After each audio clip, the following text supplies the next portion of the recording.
Howdy and welcome. First thing I want to say is happy birthday, Mom. She's up here somewhere. All right, so we're going to talk about brains today. And I got a question for everybody. That question is, are you satisfied with yours? Right? Most people say, well, of course, right? But then I hear people say things like, well, I am a little tired. And, work's been stressful. And I'm not as quick as I used to be. A little forgetful. And, sometimes I hear people describe themselves as sad. So what's the normal solution for this? Drugs, right? Drugs. So every time you take a drug, I want you to have the following thought. My liver has a full-time job before I put this in my mouth. My heart had a full-time job before I put this in my mouth, and my kidneys had a full-time job before I put this in my mouth. So this is the publicity stunt title, and this is kind of the deluxe talk because it has 3 titles, actually. There's one in the program, one here, and the real title is here. Biasing the competitive winner-take-all networks in the brain to optimize performance with non-invasive brain stimulation. All right? So the reason for the publicity stunt title is I was told that if this was the title that appeared in the program, everybody would get up to go to the bathroom right before my talk. All right? But we're going to break this down a little bit. So first and foremost, I'd like to thank the team that actually does the work. So I get to come and do this sometimes. But the people that actually do the work here, and there's a team of crack experts from the Mind Research Network in Albuquerque, from Sandia National Labs in Albuquerque, from the 7-Eleventh here, and from, I'm now at Wright State Research Institute, and we're carrying on this work with some very good people. All right, so I want you to take note of these square brackets. So every time you see these square brackets, we're returning to the title because I was told I might have to break that down a little bit. So let's first talk about brains, all right? So brains are the origins of our behavior. Brains have specialized regions for specific behaviors, and those specialized regions form networks that process information and produce responses. All right, so that's the basics about brains. But there's one more thing you have to know about brains. That one thing is that brains are competitive winner-take-all systems. So everybody got that? Is that clear? So here's my favorite brain analogy for a competitive winner-take-all system. It's this prize wheel. All right, so say you go to a restaurant and you have to make a choice. So what's happening while you are at the restaurant viewing the menu is that all these possibilities are spinning around in your head, and one of those possibilities will come to the top and win. All right? So now, the networks of specialized structures in the brain process information to make one response. We're going to call that the winner. All right? So now let's return to our title, and we're going to talk about bias. So how hard is it to bias that prize wheel? All you have to do is make a suggestion. All right?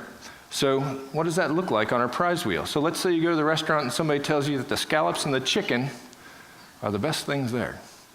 Now when the prize wheel spins, it's much more likely that you're going to come up with either scallops or chicken as the winner in your winner-take-all brain system.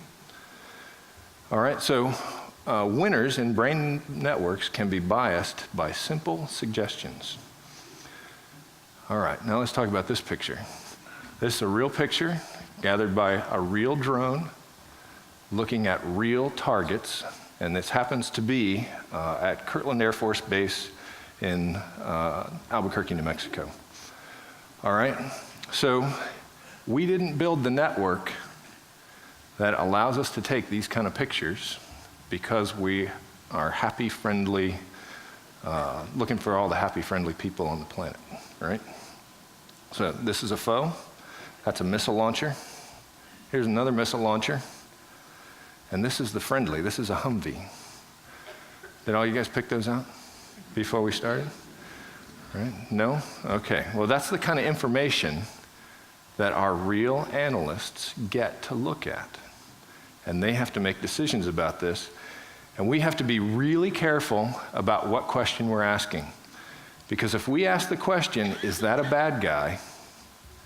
Here's what we do to the prize wheel, right? We turn everything into foe.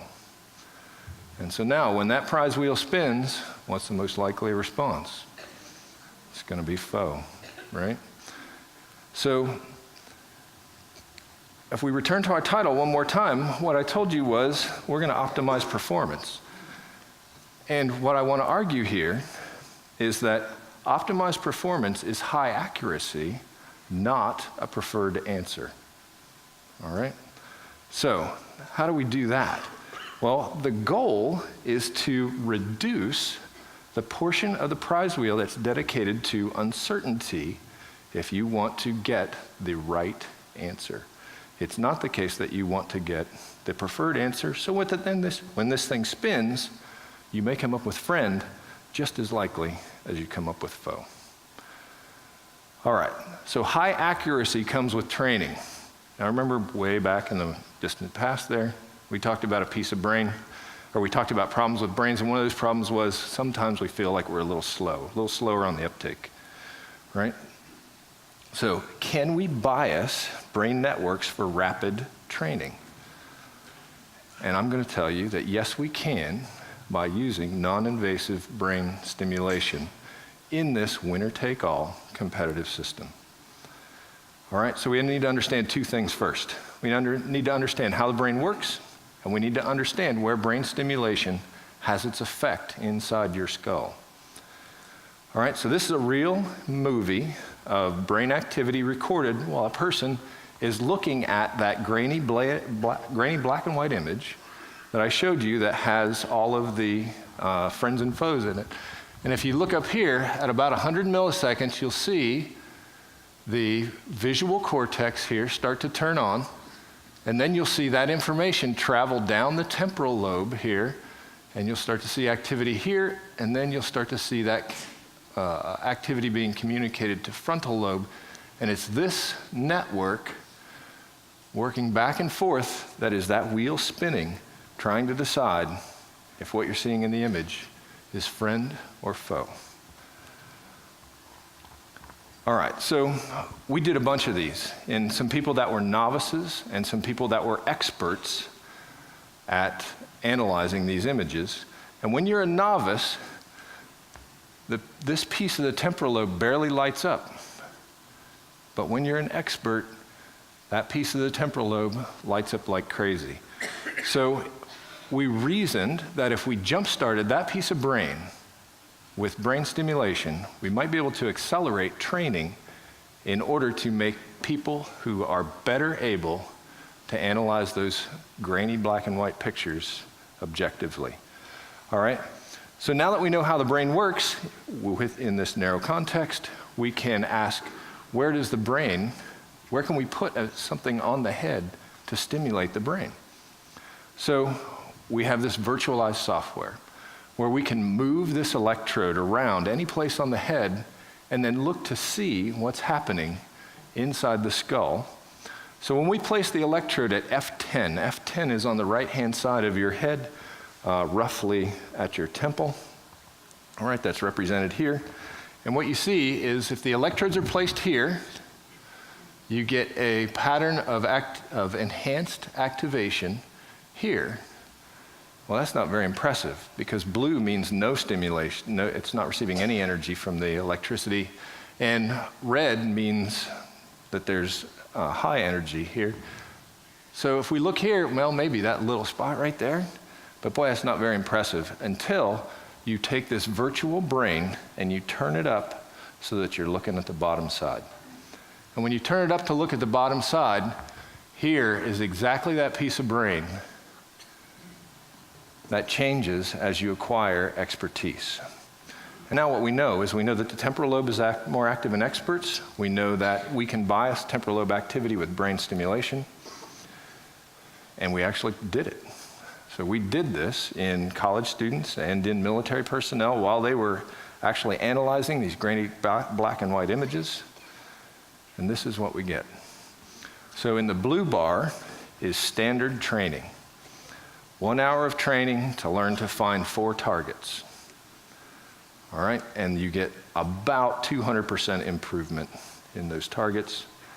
If you train with stimulation, you get about a 650% improvement in performance.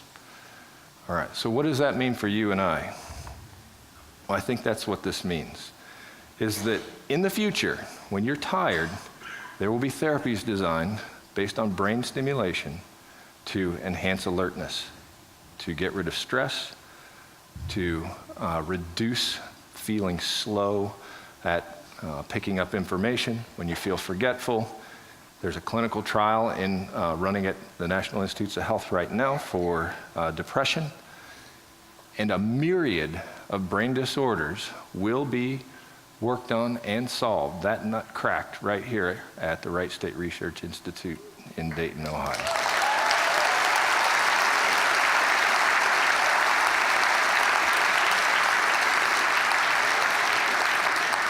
So now you can all take this title home and talk about it, right, with hopefully some understanding. Thank you very much.